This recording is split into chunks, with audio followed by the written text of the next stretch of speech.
Hey everyone, welcome back for another deep dive. We're going to get into something I know you guys are really interested in, and that's understanding people better, like really getting people and how that plays into leadership. Not just surface stuff, but like real, actionable insights. Hmm. And that's why we're doing a deep dive on the Enneagram, but not like just a personality test, Yeah, right? yeah, We're going deeper. We're using this as a lens to understand what makes leaders tick. yeah. Especially in today's world, things are moving so fast, the challenges are different. Yeah. And I think that's what's so great about this approach because it's not enough to just be like, oh, this is my number, I'm done, right? Okay. It's about really understanding the why behind the what. So why do certain types gravitate towards particular leadership styles? What can trip them up? How can they grow? And to guide us on this journey, we are so lucky to have Beatrice Chestnut's book.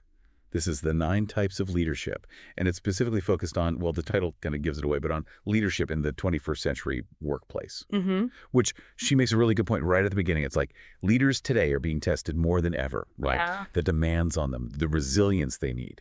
Absolutely. I mean, think about it. It's like constant change, technology, global, everything, and then just the sheer volume of information coming at us. It's a pressure cooker out there.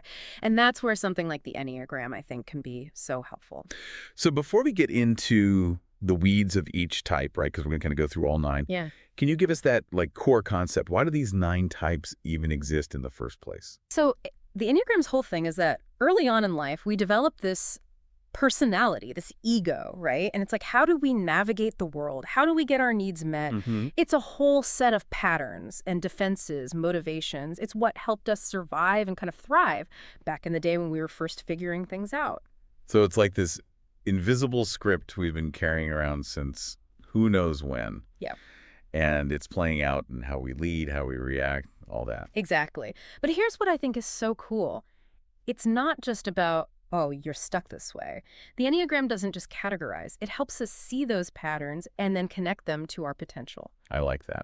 Because under all that behavior are those deeper motivations, those fears, and that's what really impacts how we lead. It's like holding up a mirror sometimes a little too honestly. Right. But at least then you know what to work with. So you're saying it's not about judging. It's about understanding first. It's about understanding. And with that understanding comes the power to actually change, to lead authentically, to lead well. Okay, love it. So that's what we're going to unpack today. Each Enneagram type, but through that lens of leadership. Mhm. Not just like their traits, but how does that play out when you're the one in charge or when you're working with different types? What are those challenges? And most importantly, how do you use this awareness to become a better leader? And what I think is so exciting, it's not just about you as an individual leader, it's also about how these types work together. Like imagine having this understanding on a team level. What could you accomplish? Okay, so let's dive into these types. I'm ready to see how this all plays out in the real world. All right, let's do it. So we could start with, how about type ones? Chestnut calls them the ethical leaders, which I think is so fitting. Yeah, the ones I know, always trying to do what's right.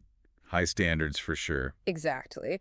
Strong sense of right and wrong, hold themselves to that, but also everyone around them, which, can be great. Until it's not, right? There's that fine line because that drive to make things better, that's what we want in a leader, but it can tip into perfectionism pretty easily. Which, reading Chestnut's take on it, Yeah. that's where the leadership stuff can go sideways. Yeah, micromanaging, being overly critical, even delegating becomes a problem. They're so focused on it being perfect, they don't give anyone else a chance. It's like they forget progress over perfection, Yeah. right? It's a hard one for ones. And for their teams too, because you can imagine constantly feeling like you're not quite hitting the mark. It's demoralizing. So finding that balance, high standards are good, but got to let people breathe too. Exactly. All right, how about a complete 180 then? We go to type 2s. Heart-centered leaders. These are the helpers, the ones everyone leans on. Oh yeah, the 2s I've worked with, super empathetic. You always feel supported by them. And they genuinely care about their people. Creating that kind of positive environment, that's huge. But Ah. Chestnut digs into this too. There's a downside to all that giving. Oh, for sure. I was just thinking about that. It's like they burn themselves out on other people, right? It's that ego mask we were talking about earlier. 2s are so good at being the helper, they lose track of their own needs. Boundaries get fuzzy. And then resentment builds. They're not even getting appreciated the way they want because they're not communicating it. It's a whole thing. So self-care for a 2, non-negotiable. That's got to be part of their leadership journey, otherwise they can't sustain it. Makes sense. Okay, how about 3s? Strategic leaders. These are the ones who are always on. Oh, yeah, the achievers, big on image, got to be seen as successful, driven by that.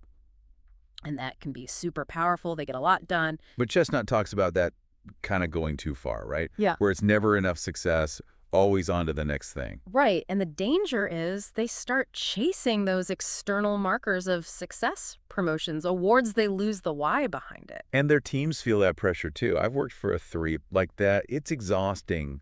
Always got to be hustling, no time to breathe. It can be really hard on their personal lives, relationships. 3's got to learn to celebrate the small wins, enjoy the journey a little. It's like leadership isn't a solo sport, right? You got to bring your people along, not leave them in the dust. 100%. Okay, shifting gears again. Let's talk about 4s, the visionary leaders. These are your creative types, deep feelers. I was drawn to that in the book because it's like 4s are all about meaning, authenticity, which we all want, but for them it's different. They bring that emotional depth to everything. But yeah, it can be a double-edged sword, especially in a leadership role. Because they need that to be validated too, right? Like if they don't feel seen, heard, it's going to cause problems. And they can get so caught up in their own inner world, their need for self-expression, that connecting with the team gets lost. So it's channeling that emotional energy, Right. but outward towards others. Exactly. Building those authentic connections, that's where a 4 can really shine. Because when they're on, they inspire people. Okay, got to ask about 5s then, because this is me. Yeah. It's like, how does this type lead people? Right. The focused leaders, they're in their heads a lot. But that's where their strength is.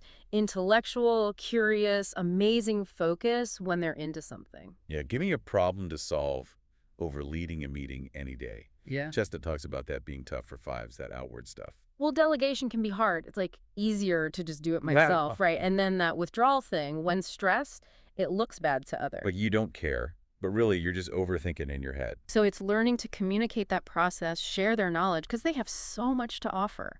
Collaboration doesn't come naturally. Big lesson for us 5s. Okay, what about 6s? They seem like the cautious ones, maybe? Yeah, you could say that. The loyal leaders is how Chestnut puts it. Committed, definitely, but also always planning for what could go wrong. Which in some ways is a good quality, right? Thinking ahead, risk assessment, all that. Absolutely essential. But it can tip into that what-if spiral. Indecision, anxiety. Tough for a leader to be stuck there. Got to find that balance again. Be prepared, but also know when to trust your gut and make a move. Right, because sometimes not acting is the bigger risk, you know? 6s have to learn that too. Okay, now for the 7s. I'm guessing these are the ones who keep things interesting. Enthusiastic leaders, yep. That's them. Always optimistic, love a good challenge, seeing possibilities where other people don't. That's their gift. So too much of a good thing. Oh, definitely. That energy can be contagious, but also scattered. Restless, overcommitting, not finishing what they start. Sounds like my old boss, actually. Fun at first. Then it's like, can we just focus on one thing? That's the thing with 7s. They need to learn to channel that enthusiasm into sustainable action. Prioritize, ground themselves a little. Otherwise, everyone else is just along for the ride, and that's not real leadership. Okay, what about the 8s? They sound intense. Commanding leaders is putting it mildly. They're the ones who, if you had to pick a type who's just naturally in charge, it's probably an 8. Assertive, yeah, I can see that. And Chestnut uses a word, what was it? Protective. Fiercely protective of their people. They go to bat for them, no question. But yeah, that need for control, it's got to be managed carefully. Because that can turn into, like, bullying really fast, right? Yeah. Even if they don't mean it that way. For sure. So 8's got to balance that natural authority with, creating an environment where feedback is welcome, collaboration over domination. That's interesting. Okay, lastly, tell me about the 9s. They seem like the opposite of 8s, right? In a lot of ways, yeah. The collaborative leaders, these are your peacemakers, easygoing, patient. Must be nice. They bring a calm energy to everything, which is so needed, especially these days. But like any type, it can be their downfall too. Because I'm picturing, like, too nice to lead. It can be. Avoiding conflict at all costs, that's the trap. And then they end up going along with things, not advocating for themselves or their team. So it's finding their voice, right? Not losing themselves in the need for everything to be harmonious. Exactly. 9s, when they're healthy, they can create amazing teams. Everyone feels heard. But they got to own their leadership. It's not bossy to speak up. Wow. Okay. So we've gone through all 9 types. And I got to say, my brain is, like, buzzing a little bit in a good way. I'm already starting to see these patterns everywhere I look, not just in myself, but like people I work with, even my family.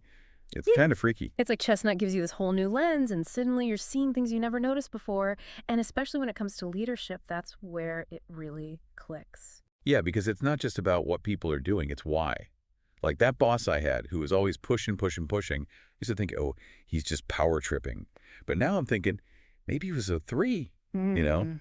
just wired for that achievement. Exactly. Or that coworker who's always in their office, door closed. You might think they're being antisocial, but maybe they're a 5 who just needs that space to focus, right? It changes how you see people. Totally. And it makes you more understanding, more patient, Mm-hmm. which isn't that what good leadership is all about?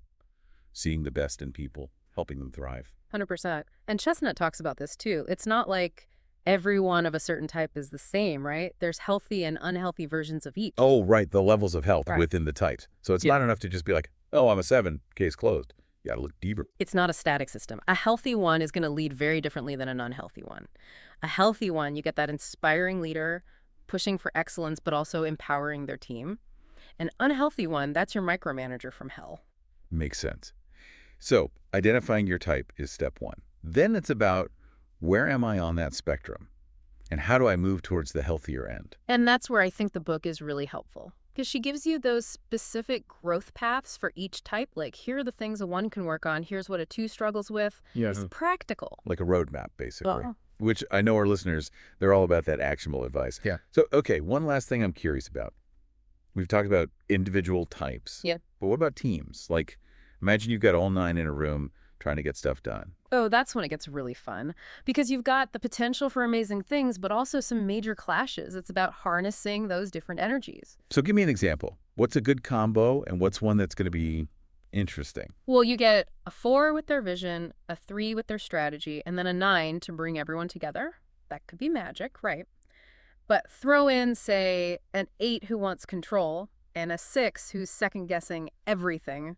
Recipe for disaster if they're not careful. Okay, so awareness is key. Mm-hmm. Just knowing these types exist, it's a game changer. Right. But then what? How do you actually make it work? Communication. That's huge. Creating a culture where people can say, hey, I'm a 5. I need some alone time to process this. And everyone gets it. No judgment. So the Enneagram becomes this shared language, right? Instead of driving each other crazy, you're like, oh, that's just their type. We can work with this. Exactly. It's like having a cheat sheet for understanding your colleagues, your boss, even your family. And when you start seeing those motivations, those deeper needs, it makes you a better leader, a better teammate, even a better friend. Love that. All right, everyone, we've thrown a lot of information at you today, but honestly, this is just scratching the surface. If you want to go deeper, and I highly recommend you do, grab Beatrice Chestnut's The 9 Types of Leadership. It's full of even more insights and those practical tips you guys love. And remember, the Enneagram is a journey, not a destination. The more you learn, the more you'll discover about yourself and the people around you. Thanks for joining us on this deep dive, and we'll see you next time.